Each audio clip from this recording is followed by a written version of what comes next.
Hi guys, මම අද ඔයාලට අරන් ආවේ අපි ෆස්ට් ඉයර් හොස්ටල් වලින් අයින් වෙලා සෙකන්ඩ් ඉයර් එකට බෝඩින් වලට shift වෙන වීඩියෝ එක. අපි මේ දැන් අස් කරන ගමන් තමයි ඉන්නේ රූම් එක. අපිට අපේ සීනියර්ස් අක්කලා දුන්නා වගේම අපි හොස්ටල් ක්ලීන් කරලා අපේ අලුතින් එන බැච් එකට බාර දෙන්න ඕනේ. හොස්ටල් ජීවිතය කියන්නේ හරි අමුතු පුදුම දෙයක්.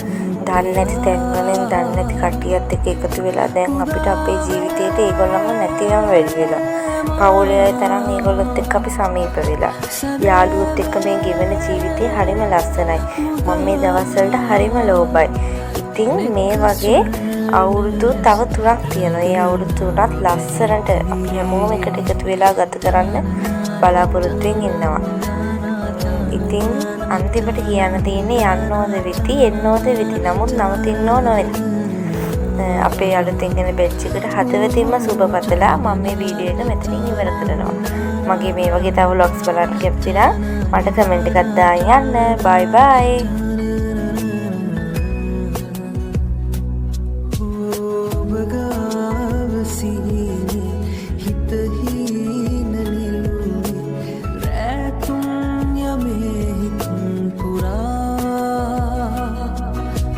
No